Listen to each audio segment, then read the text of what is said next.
नमस्कार मित्रों, आप देख रहे हैं विकसित भारत 2047, जिसमें आज हम लेकर आए हैं राष्ट्रहित से जुड़ी तथा इस समय देश के प्रौद्योगिकी, तकनीकी एवं आर्थिक गलियारों की महत्वपूर्ण खबरों में से एक इंडिया सेमीकंडक्टर मिशन 2.0 जिसे ISM 2.0 भी कहते हैं की जानकारी। प्रौद्योगिकी और तकनीकी क्षेत्र से सबसे महत्वपूर्ण खबर में सेमीकंडक्टर मिशन 2.0 को मोदी सरकार ने दी मंजूरी। केंद्रीय कैबिनेट ने देश को चिप निर्माण में आत्मनिर्भर बनाने के लिए 1.27 लाख रुपए करोड़ के बड़े बजट के साथ इंडिया सेमीकंडक्टर मिशन ISM के दूसरे चरण को हरी झंडी दे दी है। इसके तहत भारत में केवल चिप बनाने वाली कंपनियां ही नहीं, बल्कि उसमें इस्तेमाल होने वाले केमिकल्स और गैसों की सप्लाई चेन को भी मजबूत किया जाएगा।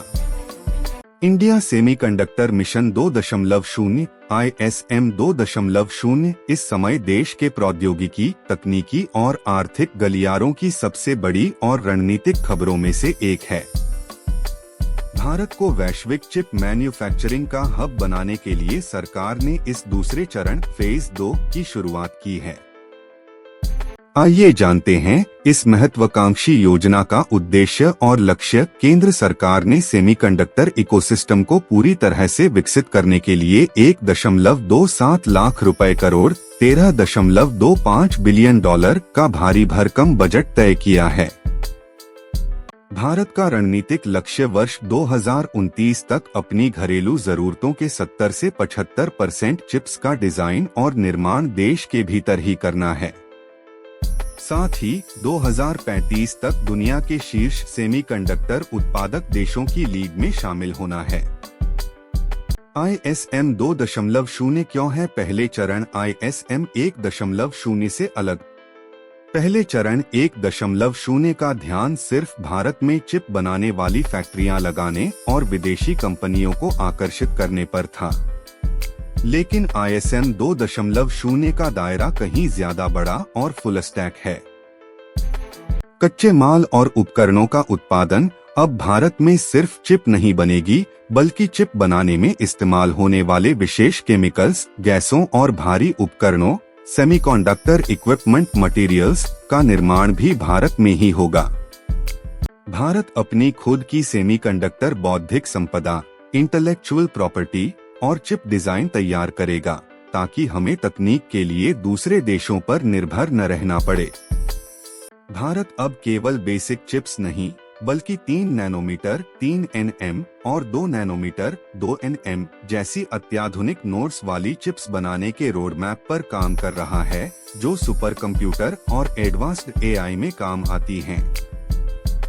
सरकार ने कंपनियों को आकर्षित करने के लिए वित्तीय सहायता, सब्सिडी के नियमों को और अधिक व्यावहारिक बनाया है। सिलिकॉन फैब यूनिट्स, इन्हें लगाने के लिए सरकार कुल पूंजीगत खर्च कैपिटल एक्सपेंडिचर का 40% वित्तीय सहयोग देगी। अन्य यूनिट्स जैसे डिस्प्ले या कंपाउंड फैब, इनके लिए 35% तक की सब्सिडी का प्रावधान किया गया है। बजट 2026-27 में शुरुआती तौर पर उद्योग नेतृत्व वाले अनुसंधान, इंडस्ट्री लेड रिसर्च और स्किल डेवलपमेंट के लिए विशेष फंड रखा गया है। भविष्य का कार्यबल, इसके तहत देश के टॉप इंजीनियरिंग संस्थानों IITs NITS में सेमीकंडक्टर से जुड़े विशेष कोर्स और लैब बनाए जा रहे हैं, ताकि भारत में ही लाखों चिप डिजाइनर्स और इंजीनियर्स तैयार किए जा सकें।